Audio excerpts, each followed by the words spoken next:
ఒక్కసారి కొమ్మూరి గోల్డ్ కి కాల్ చేయండి. తాకట్లో ఉన్న మీ బంగారాన్ని విడిపించి మార్కెట్ ప్రైస్ కి వాళ్ళు కొనుక్కుని మిగతా డబ్బులు మీకు ఇచ్చేస్తారు. హాయ్ హలో నమస్తే, వెల్కమ్ టు మనం టీవీ. నేను మీ చార్మి. ఒక 2 రోజుల నుంచి సోషల్ మీడియా మొత్తం ఇదే ఉందన్నమాట. అయితే నిన్న నుంచి ఇంకెక్కువ అయిందనమాట ఈ పంచాయతీ ఏదైతే ఉందో. అరవ శ్రీధర్కి సంబంధించి రైల్వే కోడూరు ఎమ్మెల్యే ఒక అమ్మాయిని చాలా అసభ్యకరంగా ఆయన మాట్లాడాడని, అదేవిధంగా దానికి సంబంధించిన ప్రూఫ్లతో సహా ఆ అమ్మాయి బయటపెట్టింది. ఆ అమ్మాయికి సంబంధించి అసలు ఎవరి తప్పు ఏంటి అనే విషయాలకు సంబంధించి కంప్లీట్గా మాట్లాడి ప్రస్తుతం మనతో పాటు శేఖర్ భాష ఉన్నారు. ఫర్దర్ డీటెయిల్స్ తెలుసుకుందాం. నమస్తే సార్. నమస్తే మా sir, first and foremost thing, ఆ అమ్మాయి ఎప్పుడో 2024లో జరిగింది ఫస్ట్.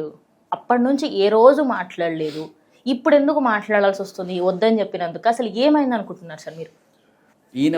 ఆవిడతో మాట్లాడాను నేను. యాక్చువల్గా నాకున్న డౌట్లు అన్నీ అడిగేసాను. ఓకే. ఆవిడ వీణా గారితో మాట్లాడాను. కంప్లీట్గా నాకున్న డౌట్లు అన్నీ అడిగాను. చాలా ఫ్రెండ్లీగానే మాట్లాడాను నేను. అసలు ఏంటి తెలుసుకున్నాను. ఈయన ఒకనొక టైంలో ఆవిడని కలిశారు. సరే, ఆవిడే స్టార్ట్ చేసింది ఫస్ట్ చాటింగ్. సార్ కంగ్రాచులేషన్స్ అని చెప్పింది. సరే, మొత్తానికి ఈయన ఏదో రకంగా ఆవిడని కలిశారు. కలిసిన తర్వాత ఆయనకి ఆవిడ నచ్చింది. ఆవిడ అప్పుడే చెప్పేసింది, నాకు పెళ్ళయింది, కొడుకున్నాడు, కాకపోతే భర్తతో నేను కొంచెం విడిగా ఉంటున్నాను అని ఆవిడ చెప్పింది. సో అంటే ఐఎమ్ సింగిల్ అని ఒక స్టేటస్ ఆయనకి చూపించింది. రైట్, ఐఎమ్ ఇంట్రెస్టెడ్ అని ఆయన అన్నాడు. ఇద్దరు కలిసి ఒక రిలేషన్లోకి ఎంటర్ అయ్యారు. అయితే ఇక్కడ ఈయనకి పెళ్లి కాలేదు. హీఈస్ లీగల్లీ ఎవరినన్నా ప్రేమించే ఇది హక్కు, పెళ్లి చేసుకునే హక్కు ఈయనకుంది. బట్ ఆవిడికి లీగల్లీ ఈయన్ని పెళ్లి చేసుకునే హక్కు లేదు. సో కాబట్టి ఇప్పుడు ఆవిడ డైవర్స్ తీసుకొని ఈయనతో మ్యారేజ్లోకి ఎంటర్ అవ్వాలి. ఒకవేళ ఆవిడ ఇప్పుడు ప్రస్తుతం ఆరోపిస్తున్నట్టు, అంటే జనరల్గా చాలామంది నన్ను వాడుకొని వదిలేసాడు ఇవి చాలా చోట్ల వింటుంటాం. నిజంగా వాడుకొని వదిలేసేవాడి మెంటాలిటీ ఎలా ఉంటుందంటే, వాడు ఆ రిలేషన్ గురించి ఆ అమ్మాయి దగ్గర ఎలా మాట్లాడతాడంటే, నువ్వు నా దేవత, నువ్వు నా అసలు నీకు అరచేతిలో వైకుంఠం చూపిస్తా అని చెప్పి ఆవిడ అన్ని చోట్ల తిప్పుతాడు, డబ్బులు ఖర్చు పెడతాడు, అన్నీ చేస్తాడు. కానీ ఇది పబ్లిక్ చేసుకోడు వాడు. ఇప్పుడు ఎందుకు అంటే అది రేపు ఫ్యూచర్లో పెళ్లికి దారి తీయచ్చు. పెళ్లి చేసుకోవాలనుకునే, పెళ్లి చేసుకోకుండా తప్పించుకుందాం, జస్ట్ వాడుకొని వెళ్ళిపోదాం అనుకునేవాడు కూడా బయట ఎక్కడా చూపించరు. కానీ ఇతను ఏం చేశాడు అంటే, ఇతని జెన్యున్ ఇంటెన్షన్ ఉంది, పెళ్లి చేసుకునే ఇంటెన్షన్ ఉంది అనేది చూపించాడు. ఎలా అంటే, వాళ్ళ రిలేటివ్స్తో మాట్లాడట, ఏకంగా వాళ్ళ హస్బెండ్తో కూడా మాట్లాడట. ఆవిడకి మీకు ఇంట్రెస్ట్ లేదు కదా, ఏదో మనస్పర్ధలు వచ్చి దూరంగా ఉంటున్నారు కదా, నేను పెళ్లి చేసుకుందాం అనుకుంటున్నాను, మీరు డైవర్స్ తీసుకోండి అని ఏకంగా డైవర్స్ కూడా అప్లై చేయించేంత వరకు ఈయన వెళ్ళాడు అని ఆవిడ చెప్తుంది. సో ఇవన్నీ చూస్తే నాకేమర్థం అవుతుంది, ఈయనకి ఫస్ట్ నుంచి ఆవిడ్ని వాడుకొని వదిలేసే ఉద్దేశం కాదు, జెన్యున్గా ప్రేమించాడు మనిషి. తప్పేంటి? ఇప్పుడు ఒకప్పుడు ప్రేమకి కులం అడ్డం కాదు, అందుకని రకరకాల కమ్మ కాపులు కూడా ప్రేమించుకున్న సినిమాలు వచ్చినాయి, కామారెడ్డి లేకపోతే ఇలా వచ్చినాయి. తర్వాత ప్రేమకి మతం కూడా అడ్డం కాదు, ఎందుకు బొంబాయి లాంటి సినిమాలు వచ్చినాయి, హిందూ ముస్లింలు ప్రేమించుకుంటారు, పెళ్లి చేసుకుంటారు. తర్వాత ప్రేమకి వయసు కూడా అడ్డం కాదు, ఆరో ప్రాణం, ఇటువంటి సినిమాలు వచ్చినాయి. తర్వాత ప్రేమకి ప్రేమ కూడా అర్థం కాదు, ఆల్రెడీ ఈ అమ్మాయి వేరే వాడితో లవ్లో ఉంటుంది, వాడిని వదిలేసి వీడియో వేరే అమ్మాయితో లవ్లో ఉంటాడు. సో ప్రేమకి సంబంధం లేని స్టోరీలు కూడా ఉన్నాయి. ప్రేమకి పెళ్లి కూడా అడ్డం కాదని తీయాలి ఇప్పుడు కొత్తగా సినిమాలు. ప్రేమకి పెళ్లి కూడా అడ్డం కాదు, పెళ్ళైనా సరే పెళ్ళైన వాడిని కూడా ప్రేమించేశాడు. ప్రేమకి పిల్లలు ఉన్నా కూడా అడ్డం కాదు. ఇంక ఇది ఎంత దూరం పోతుందో తెలియదు. బట్ నిజం చెప్పాలంటే ఒక ఈయన ఇంటెన్షన్ ఈజ్ ప్యూర్. నేను అర్థం చేసుకున్నది ఏంటంటే, ఈయనకి ఆవిడని పెళ్లి చేసుకోవాలనే ఉద్దేశంతోనే ఆయన ఎంబడపడ్డాడు. ఎందుకంటే ఈయన కోసుకున్నాడు. కొన్నిసార్లు ఆవిడ చెప్తుంది, ఎవడు కోసుకుంటాడమ్మా, ఎవడు బయట పెట్టుకుంటే ఫస్ట్ కోసుకోవడం కూడా డ్రామా అనుకోవచ్చు, కానీ ఆవిడ మెప్పు పొందడానికో లేకపోతే ఆవిడతో ఆ సుఖం పొందడానికి కోసుకునే డ్రామాలు ఆడేవాళ్ళు కూడా ఉంటారు. కానీ ఎవడైతే ఇవి బయటికి చెప్తాడో, వాళ్ళ ఆయన దాకా తీసుకెళ్తాడు, ఇంత దాకా చేసిన వాడు ఖచ్చితంగా పెళ్లి చేసుకుందాం అనే ఇంటెన్షనే. ఇది గ్యారంటీ. సార్ మరి ఇక్కడ ఆయనకి మోసం లేదు. కానీ ఒకనొక సిచ్యువేషన్లో ఈయన అడ్డం తిరిగాడు, నాకు నువ్వు వద్దు అన్నాడు. దానికి కారణం ఏదైనా ఉండొచ్చు. ఆ కారణం ఆయన చెప్తేనే తెలుస్తుంది, లేకపోతే ఈవెన్ అడిగాను ఎందుకమ్మా అంటే, నాకు తెలియదు సార్, నేను అడగడానికి, నేను అక్కడికి వెళ్ళాను ఇక్కడికి వెళ్ళాను, ఆయన ఎందుకు చేసాడో తెలియదు. వాట్ ఎవర్ రీజన్, మన చట్టం ఏం చెప్తుందంటే, ఇద్దరు కలిసి ఉండి కాపురాలు కూడా చేసేసి ఒకనొక సిచ్యువేషన్లో, ఇది నార్మల్ మనుషులకు చెప్తున్నా, పెళ్ళైన మహిళలకి ఆ హక్కులు కూడా ఉండవు. మామూలుగా ఒక పెళ్లి కాని అమ్మాయి, ఒక పెళ్లి కాని అబ్బాయి ఇద్దరు కూడా కలిసి ఉండి కొన్నాళ్ళు సంసారం చేసి ఒకనొక టైంలో ఇప్పుడు ఆ అమ్మాయి నాకు వీడొద్దు అని అనుకుని డిసైడ్ చేసుకుంటే క్వశ్చన్స్ ఆస్క్డ్. ఓకే, నువ్వు నన్ను మోసం చేసావు కదా ఇది చేసావు కదా అంటే ఓకే తిట్టుకోండి ఏమన్నా చేసుకోండి, బట్ లీగల్ టర్మినాలజీలో you don't have any right. సరే నీకు ఏదైనా డబ్బులు ఖర్చు పెట్టాడా ఆ డబ్బులు నువ్వు అడగచ్చు. అంతకు మించి నువ్వు చచ్చినట్టు నాతోనే ఉండాలి, నువ్వు అది ఇది నిన్ను జైల్లో పెట్టి ఇటువంటివి ఏమీ లేవు. When girl says no it is no అంతే. అవును. అది అలాగే ఇప్పట్లో ఏమవుతుందంటే ఈ అబ్బాయి నో చెప్పినా కూడా నోనే. అంతే, ఆబ్వియస్లీ ఇద్దరికి ఈక్వాలిటీ కావాలన్నారు కదా, ఈక్వాలిటీ ఇద్దాం సార్ ఇప్పటి నుంచి నిజంగానే. అబ్బాయి నో చెప్పినా కూడా నోనే. ఈయన ఒకనొక పర్టికులర్ టైంలో నో చెప్పాడు. దానికి కారణం ఏమై ఉంటుంది అంటే నేను కొన్న విన్నాం ఏంటంటే, సరే ఇద్దరు కలిసి ఇన్నాళ్ళు కలిసి ఉన్న టైంలో ఆవిడికి ఈ వీడియోలు రికార్డ్ చేసుకోవాల్సిన అవసరం ఏమొచ్చింది. ఒకసారి అది రికార్డ్ అయిన విషయం ఈయనకి తెలిసిన తర్వాత ఎందుకు ఇలాంటివి రికార్డ్ చేసుకుంటున్నావు అని అన్నప్పుడు, నువ్వు ఒకవేళ నన్ను మోసం చేస్తే అని కనుక ఆవిడ దానికి సమాధానం ఇచ్చుంటే, ఓహో ఇది ఆల్రెడీ ట్రాప్లో నన్ను బ్లాక్మెయిల్ చేయడానికి ముందుగానే ఉంది అని. ఇటువంటి అమ్మాయితో ఎవరైనా ఎందుకు ఉండాలనుకుంటారు? ఎప్పుడైతే ఆ విషయం అంటే ఆ వీడియోలన్నీ రికార్డ్ చేసేటప్పుడు దే ఆర్ హ్యాపీ, బట్ ఎప్పుడైతే ఈయనకి ఆ విషయం తెలిసిందో ఆవిడ ఇంటెన్షన్ ఓకే నన్ను బ్లాక్మెయిల్ చేయడానికి రికార్డ్ చేసిందా, ఎందుకు ఇంత మోసం నా వెనకాలే ఉంటూ ఇంత ప్రేమిస్తున్నానని నటిస్తూ వెనకాల వీడియో రికార్డ్ చేసుకున్నాను ఇటువంటి అమ్మాయి ఈవిడ అని చెప్పి ఆయనకి మనసు విరిగిపోయింది. విరిగిపోయి ఇంకా నేను నీతో ఉండను, నాకు నీ ఇంటెన్షన్ అర్థమైంది, నేను ప్రేమించా, నువ్వేం చేసావు అడ్వాంటేజ్ తీసుకున్నాను అంటే దీన్ని అడ్డం పెట్టుకుని ఆ 25 కోట్లకి మాట నిజమై ఉంటే మాత్రం అది ఇంకా క్లియర్ కట్ అనమాట. సో ఆవిడ కాదు అని బుకాయిస్తుంది. అలాగే ఈయన కూడా ఏ వీడియోలో అంటున్నాడు, బట్ మనందరూ తెలుసు అది నిజమే ఇది నిజమే. సార్ కొద్దిసేపు నిజంగా నా వీడియోలో నిజమని అనుకుందాం, మేము చెప్పేదంతా కూడా నిజమని అనుకుందాం.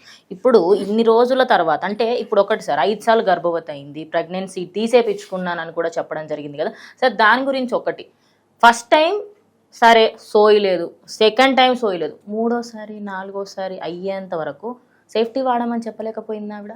ఈ విషయం తనకు ఒకసారి అడగాల్సింది సార్. అసలు ఒకడు ఇస్త్రీ చేస్తున్నాడంట, బట్టలు ఇస్త్రీ చేసుకుంటున్నాడంట, టక్ అని చెప్పి ఫోన్ మోగింది అనుకో, ఫోన్ ఏదో రింగ్ అయిందంట, ఇది పెట్టుకున్నాడు కాలిపోయింది అని చెప్పి మొత్తం కాలిపోయిందంట.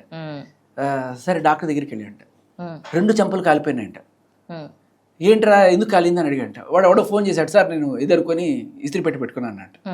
మరి ఈ చెప్ప ఎందుకు కాలిందంటే వాడు 2సారి ఫోన్ చేశాడు సార్ అన్న. అర్థమైందా మీకు? అంటే 2సారి అయితే నీకు బుద్ధి ఉండాలి కదా. ఇక పాయింట్ ఏంటంటే ఇది చిన్నపిల్ల కాదు, గవర్నమెంట్ ఉద్యోగం చదువుకున్నది అన్నీ తెలుసు. ఇప్పుడు ప్రపంచంలో అందరికీ నాకు తెలిసి ఇవాళ రేపట్లో 20 ఏళ్ల అమ్మాయిలకు కూడా తెలుసు ప్రికాషన్స్ తీసుకోవాలనే విషయం. సరే అబ్బాయి ప్రికాషన్ తీసుకోలేదంటే అమ్మాయి అయినా ప్రికాషన్ తీసుకోవాలని తెలుసు, అది జరిగితే ప్రెగ్నెన్సీ వస్తుందని తెలుసు, రాకుండా వాళ్ళంటే ఏం చేయాలి, ఇవన్నీ తెలియని వాళ్ళు ఏం కాదమ్మా, చిన్నపిల్లలు ఏం కాదు, వీళ్ళందరికీ అన్నీ తెలుసు. అండ్ ఇంకొకటి కూడా చట్టం ఏం చెప్తుంది అంటే, ఒకవేళ కనుక నీ మొగుడు నువ్వు కంపల్సరీగా పిల్లల్ని కనాల్సిందే అని చెప్పి అన్నా కూడా ఇట్ ఈస్ యువర్ చాయిస్. అంతే, నువ్వు ప్రెగ్నెన్సీ ఉంచుకోవాలనుకున్నావా తీసుకోవాలనుకున్నావు, నీ మొగుడు చెప్పాల్సిన అవసరం కూడా లేదు అనేది 2021లో వచ్చిన చట్టం. అదేంటంటే నో నేను కదా మోయాల్సింది, నీకేం తెలుసురా నొప్పులు పడ్డావు నేను చేయాలి, నువ్వెవడు నాకు చెప్పడానికి అంటే చట్టం ఆ రైట్ ఇచ్చేసింది. ఇప్పుడు నేను ఉంచుకోవాలా తీసుకోవాలనేది ఎవరి డిసిషన్? నా డిసిషన్. ఓకే, నేను తీర్చుకునేసి ఇది వాడి డిసిషన్ అంటే ఎట్లా? ఉంచుకోవాలన్నా తీర్చుకోవాలన్నా అది క్లియర్లీ యువర్ డిసిషన్. కానీ వాడు నిజంగా నేను ఇతను గన్నెట్టేసి లేకపోతే నీకు తెలియకుండా నీ దాంట్లో ఏదైనా మందులు ఎట్టేసి నీ ప్రెగ్నెన్సీ తీసేసి ఇటువంటి పనులు చేసాడు అనుకో, దట్ ఈస్ రాంగ్.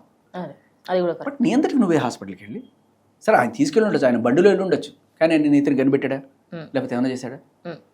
అండ్ ఈవిడ జర్నలిస్టులను కొట్టేస్తుంది, అడిగిన కోసం జర్నలిస్టులు అంత గట్టిగా మాట్లాడుతుంది. అలాగే ఆ జర్నలిస్ట్ ఎవరినో ఒక ఇంట్లో పెట్టి వాడిని పట్టుకుని నాన్చాక్తో పటపట తిడుతుంది, పచ్చి బూతులు తిడుతుంది. ఇటువంటి ఆవిడ ఎంత అమాయకురాలు, కనీసం ఆ మాత్రం ప్రికాషన్స్ కూడా తీసుకోలేదా అనేది అయితే నమ్మడానికి కొంచెం సత్యదూరంగా ఉంది. స్టిల్ ఇవన్నీ ఏంటంటే ఏదో సెటిల్ చేసుకోవడానికి మాట్లాడే మాటలాగా అనిపిస్తుంది. అంటే సార్ దీని వెనకాల ఎవరున్నారు ఏంటి అనే దానికి సంబంధించి అడిగితే ఎవరూ లేరు, ఇది నా లైఫ్ నేనే చూసుకుంటున్నాను అంటుంది. మరి ఇన్ని సంవత్సరాలలో లేనిది ఇప్పుడే ఎందుకు బయటకు వచ్చినావు? అంటే నీకు ఇప్పుడు ఆయన వద్దన్నాడన్న ఏకైక రీజనేనా, లేకపోతే ఎవరైనా చెప్పిర్రా బయటకు వచ్చి నువ్వు చెప్పు, లేకపోతే పక్కా నీకు ప్రాబ్లం అయితే అన్నట్టుగా ఏమైనా చెప్పిరా? ఏం జరిగింది సార్ అసలు? బ్యాక్గ్రౌండ్ మీరు అంతా మాట్లాడారు అన్నారు కదా. నేను అనుకోవడం ఏంటంటే అమ్మా, ఆవిడకి వెనకాల ఎవరు లేరు. ఓకే, లేకపోతే ఆవిడ జెన్యున్ గానే బయటకు వచ్చింది. ఆవిడ కోపం అర్థం చేసుకోవచ్చు. అంటే కొంతమందికి ఏంటంటే మనం ఏం చేసినా రైట్, మనం ఎంత ఏదో పని చేసినా అది రైట్ అనుకునే స్వభావం ఉంటుంది. దానికి మనం ఏం చెప్తాం ఇప్పుడు ఏంటంటే 3 ఏళ్ల పిల్లోడిని నువ్వు ఇంట్లో పెట్టుకుని రాత్రి 10 గంటలకు ఆయన వచ్చి పిలిస్తే కేర్ టేకర్కి ఇచ్చి పంపించిందంట సార్. కేర్ టేకర్ని ఇంట్లో పెట్టి ఈ మహానుభావురాలు సార్ నా ఆడియో విన్నప్పుడు నేను కేర్ టేకర్ని ఇంట్లో పెట్టి నేను ఆయనతో కొన్ని కిలోమీటర్ల దాకా పోతే ఆడొక దగ్గర ఆపి ఆమె బలాత్కారం చేయడానికి ట్రై చేశాడంట. అన్ని కిలోమీటర్లు ఎందుకు పోయింది తెలుసా మీకు? ఎందుకు పోయారమ్మా మీరు అని అడిగాను. అంత దూరం ఎందుకు పోయారంటే ఆయన దగ్గర గన్మెన్ ఉంటాడు లేకపోతే ఇంకోటి ఉంటాడు, అది కాదమ్మా నేను అడిగింది. వాళ్ళ దగ్గర ఎవరు ఉంటారని అడగట్లేదు. మీరు ఎందుకు వెళ్ళారు, మీ ఇంటెన్షన్ పాయింట్కి రావాలా అంటే నేను వద్దు అని చెప్పడానికి వెళ్ళానంట. డోర్ తీసినప్పుడే చెప్పొచ్చు, డోర్ అప్పుడే చెప్పొచ్చు, అప్పటిదాకా కిలోమీటర్లు పోయేదాకా ఆగన్నా మరి. నా ఇష్టం, నేను ఎప్పుడైనా చెప్తాను. నువ్వెవరు చెప్పడానికి? నేను ఊటీలో చెప్తా, కొడైకెనాల్లో చెప్తా, లేకపోతే హిమాలయాల్లో తీసుకెళ్ళి అక్కడ చెప్తా. అంటే ఇది ఒక విధంగా ప్లానే కదా సార్ మరి.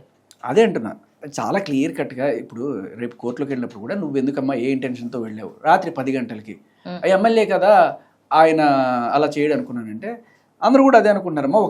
మీరు కూడా ఒక మహిళ, అందులోనూ రాత్రి 10 గంటలకి మీరు పిల్ల తల్లి, మీరు ఆ టైంలో ఆయనతో ఎందుకు వెళ్తారని ఎవరికైనా అనిపిస్తుంది. ఒక అమ్మాయి అలా వెళ్ళదు కదా ఎవరు కూడా అంత ఈజీగా. అది కూడా నో అని చెప్పడానికి 10 కిలోమీటర్లు లేకపోతే జీప్ ఎక్కడాలు కార్లు ఎక్కడాలు చేయరు. అండ్ ఇంకొకటి ఏంటంటే ఆవిడ ఆ రోజున అత్యాచారం జరిగింది ఏదైనా చెప్తున్నారు.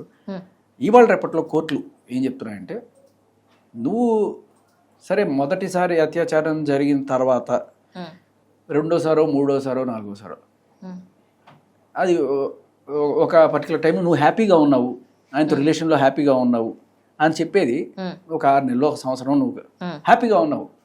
బట్ ఏదో గొడవ వచ్చిన రోజున ఫస్ట్ రోజు గుర్తొచ్చింది నీకు. ఇవాళ అది తీసుకొచ్చి ఇగో అత్యాచారం చేశాడు వీడిని శిక్షించండి అంటే కుదరదు. ఇది కోర్టు క్లియర్ కట్గా ఇచ్చిన తీర్పు. సుప్రీంకోర్టు రీసెంట్గా ఇచ్చిన తీర్పులో ఏంటంటే ఇవి మీ రివెంజ్లు తీర్చుకోవడానికి మీరు చేస్తున్న ఇవి తప్ప ఎప్పుడో సంవత్సరం క్రితం అత్యాచారం జరిగింది అని చెప్తే అది కూడా మీరు సుఖంగా ఇన్నాళ్ళు ఉండి చెప్తే అది ఇన్వాలిడ్. ఫస్ట్ పాయింట్ అది అత్యాచారం కేసు అనేది ఇక్కడ ఏ రకంగానూ వర్కౌట్ అవుతుంది. రెండో పాయింట్ పెళ్లి చేసుకుంటా అని ప్రామిస్ చేసి మోసం చేశాడు. ఈ కేసు పెళ్లి కాని మహిళలకి డైవర్స్ మహిళలకి మాత్రమే వర్తిస్తుంది. ఇంకా డైవర్స్ అవ్వలేదు కదా సార్, ఇప్పుడే అప్లై చేశారు కదా. బట్ నేను సింగిల్గా ఉన్నాను కదా సార్ అంటే సింగిల్గా అనేది మీ సోషల్ స్టేటస్ కానీ లీగల్ స్టేటస్ కాదు. సో కోర్టుకి లీగల్ స్టేటసే కావాలి. మీరు ఏ రకంగానూ కూడా ఈ మ్యారేజ్ ప్రామిస్ చేసి నన్ను చీట్ చేశాడు అనేది లీగల్గా వాడుకోలేరు. ఇక మోరల్గా నేను ఆయన ఎక్కడ కూడా ఆవిడ చెప్పినంతసేపు నేను చాలాసార్లు అడిగాను, నీకు ఎప్పుడు అనిపించింది, ఎప్పుడైనా అనిపించిందా ఆయన మిమ్మల్ని చీట్ చేస్తున్నాను? లేదండి ఫస్ట్ నేనే డౌట్ పడ్డాను 1 సంవత్సరం పాటు, ఈయన నిజంగానే నన్ను ప్రేమిస్తున్నాడా లేకపోతే నన్ను వాడుకుందాం అనుకుంటున్నాడా, ఫస్ట్ నుంచి పెళ్లి చేసుకుందాం అని చెప్తున్నాడు, నేనే నమ్మలేదు. బట్ గత లాస్ట్ 6 months అంటే 1.5 yearలో 1 సంవత్సరం పాటు నాకు కొంచెం అటు ఇటుగా డౌట్లో ఉన్నా కూడా లాస్ట్ 6 months మాత్రం నేను బలంగా నమ్మాను అతను నన్ను పెళ్లి చేసుకోవడానికి ఇదంతా చేస్తున్నాడు అనేది ఆవిడ చెప్పింది.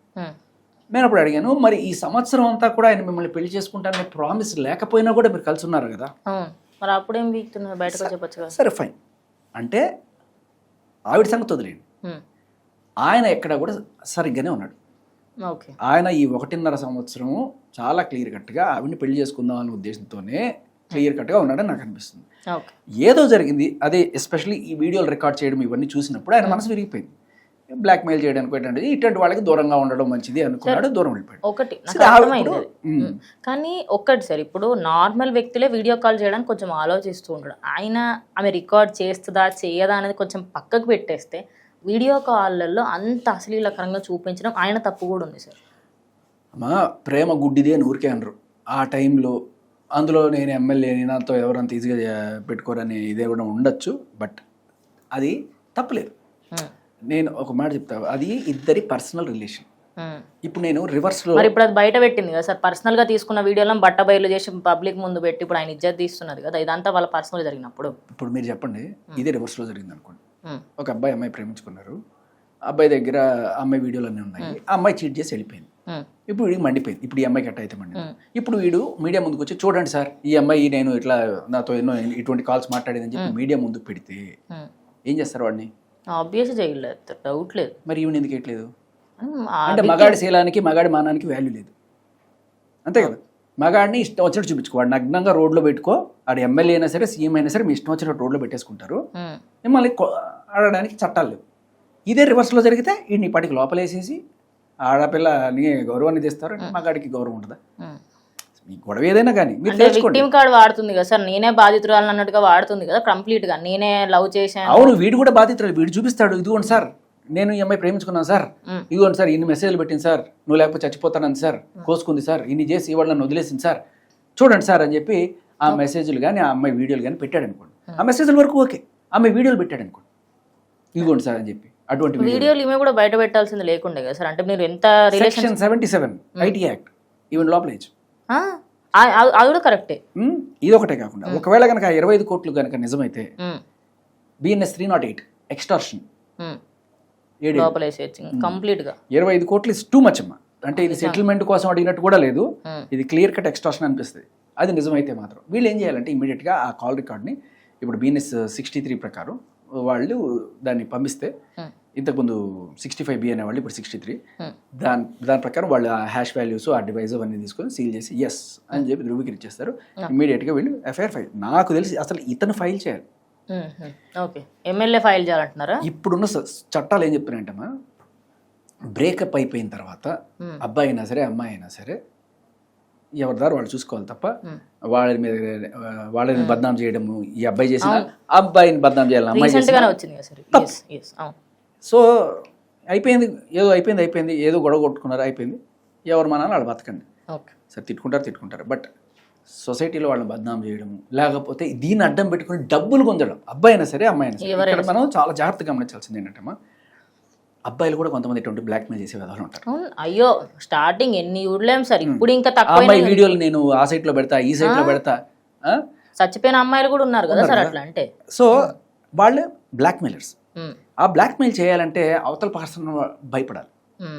అంటే చేసుకోరా, ఏమైనా పెట్టుకో, తెగించిన వాళ్ళు ఉంటారు అనుకో, పెట్టుకో, ఏమన్నా చేసుకో అన్నారనుకో, వీడి పప్పులు ఉడకు, అమ్మాయి అయినా అబ్బాయినా సరే. ఇక్కడ ఒకళ్ళు బ్లాక్మెయిల్ చేయాలి, ఒకళ్ళు పడాలి అంటే ఒకళ్ళు సిగ్గు పరువు ఉన్నవాడు కావాలి, ఇంకొకళ్ళు బరితెగించిన వాళ్ళు కావాలి.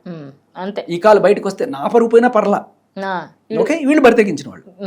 వీడు సిగ్గు పరువు ఇవన్నీ ఉన్న వాళ్ళు ఏం చేస్తారంటే, అమ్మాయి ఎంతో కొంత ఇచ్చి వదిలించుకుంటానమ్మా అని చెప్పి బ్లాక్మెయిల్ చేయబడతారు. సో ఇక్కడ బ్లాక్మెయిల్ చేసే వాళ్ళు చేసేది ఏంటి, నీ వీడియోలు, నీ మెసేజ్లు ఇవి అడ్డం పెట్టుకుని గేమ్ ఆడతారు. సో ఫైనల్గా ఏం చెప్తారు సార్, వీళ్ళిద్దరికి ఎలాంటి శిక్ష? అంటే ఇప్పుడు ఇద్దరి దగ్గర ఎంతో కొంత తప్పు అవుతుంది, ఇటు ఎమ్మెల్యే కూడా తప్పు లేదు. ఎమ్మెల్యే తప్పేముంది సార్, నేను చెప్తామేనండి.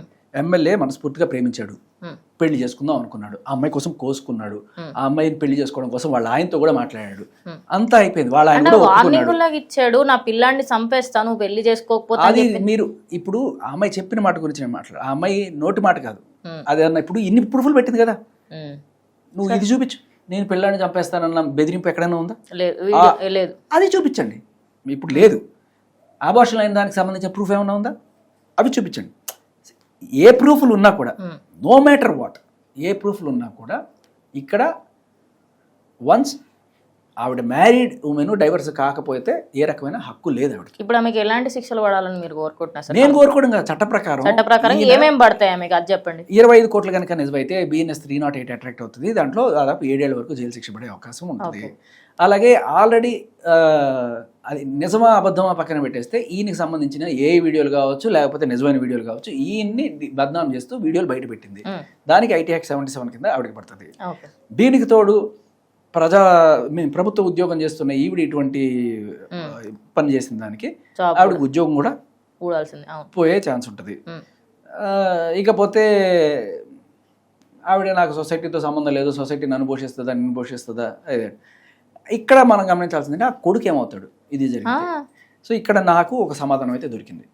ఎందుకంటే ఎప్పుడైతే ఈవిడ కొడుకుని పెట్టుకొని అర్ధరాత్రి 10 గంటలకు వాడి దగ్గర ఉండకుండా ఆయనతో షికార్లకు పోయిందో, లేకపోతే సరే ఏం చెప్పడానికి పోయిందో, అప్పుడే పాపం వీడి పరిస్థితి ఏంటని నాకు ఆలోచన పడుతుంది. మొత్తానికి ఇది జరిగిన తర్వాత వాళ్ళ ఆయన ఆ బిడ్డను తీసుకుని వెళ్ళిపోయాడు. సో తండ్రి దగ్గర బిడ్డ పెరుగుతున్నాడు ఇప్పుడు. అదే నేను మంచిదని కోరుకుంటున్నాను. ఎందుకంటే ఇటువంటి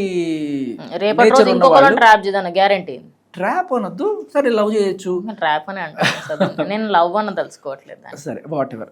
అంటే 25 కోట్లు నిజమైతే అది ట్రాప్ అనే, ట్రాప్ ఆబ్వియస్లీ అది నిజం అనేది మనం నిర్ధారం లేదు. ఓకే, లవ్ కమ్ ట్రాప్ ఏదైనా కూడా ఆ బిడ్డ మీద ఎఫెక్ట్ పడుతుంది. ఎందుకంటే నువ్వు బిడ్డను పెట్టు, ఇప్పుడు 3 ఏళ్ల బిడ్డ మొగుడు పెళ్ళం కోర్టుకి వెళ్ళారు, నాకు కావాలన్నారు. ఎవరికి ఇస్తారు కోర్టు? ఎవరు తల్లికే ఇస్తారు. తల్లికి జనరల్ 3 ఏళ్ళు 5 ఏళ్ళ పిల్లలు అయితే తల్లికే ఇస్తారు. కానీ ఇప్పుడు ఈ తల్లి ఆ బిడ్డను అక్కడ పెట్టేసి ఇలా వేరే వాళ్ళతో వెళ్తోంది అని చెప్పి తెలిస్తే ఏ కోర్టు కూడా ఆ బిడ్డని తల్లికి ఇవ్వరు, తండ్రికే ఇస్తారు. ఆల్రెడీ ఆవిడ చెప్పిందా ఏమైందో కానీ మొత్తానికి ఆ బిడ్డని తండ్రి తీసుకెళ్ళిపోయాడు, ఈ తండ్రి కస్టడీలో ఉన్నాడు, ఫైన్. బట్ ఇప్పుడు ఈవిడికి పడే శిక్షలు కావచ్చు, ఖచ్చితంగా ఉద్యోగాలు పోవడం కావచ్చు, ఏదైనా జరగచ్చు. కానీ ఏదైనా సరే సమాజానికి ఒక గుణపాఠం రావాలి అంటున్నాను. అందరూ కూడా నేను ఒకటే చెప్తున్నాను, ఎమ్మెల్యే తప్పు అంటున్నారు. ఎమ్మెల్యేది ఏం తప్పు నాకు ఈ రోజు దాకా అర్థం కావట్లేదు. ఎమ్మెల్యే తప్పు ఏంటి? ఆయన మనస్ఫూర్తిగా ప్రేమించాడు, పెళ్లి చేసుకుందాం అనుకున్నాడు, రైట్, పద్ధతిగా డైవర్స్ తీసుకొని పెళ్లి చేసుకుందాం అనుకున్నాడు. మరి అబార్షన్స్ కూడా ఒకవేళ ఆవిడ అనుకున్నా ఈయన అనుకున్నా కూడా ఎందుకు అనుకుంటారు? అమ్మ పెళ్లి చేసుకున్న తర్వాత పిల్లల కంటే వాడికి ఒక రెస్పెక్ట్ లెజిటిమేట్ చేయాలి అనుకుంటారు. పెళ్లికి ముందే ఇటువంటివి జరిగితే వాడిని ఎంత చులకనగా చూస్తారు. ఒకవేళ ఎమ్మెల్యే కొడుకైనా లేకపోతే ఒక ఆడదానికైనా సరే అది అభాసుగా ఉంటుంది. కాబట్టి ఖచ్చితంగా ఆ డిసిషన్ అనేది రైట్.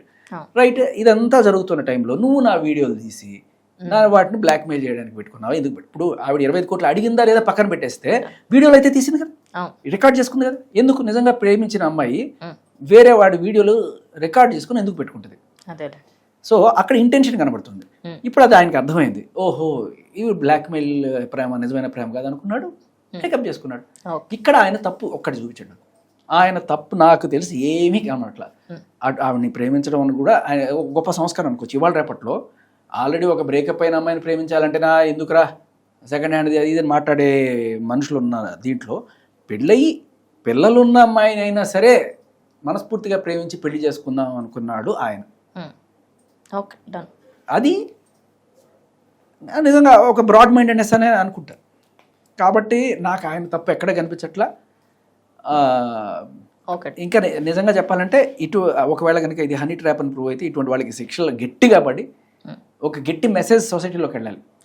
ఇదేంటంటే ఎవరైనా సరే ఇటువంటి హనీ ట్రాప్లకి పాల్పడితే వాళ్ళకి ఇటువంటి శిక్షలు ఉంటాయని తెలియడం ద్వారా అట్లీస్ట్ కొంతమంది అవేర్నెస్ అన్నొస్తుంది. అవును, yes, thank you so much.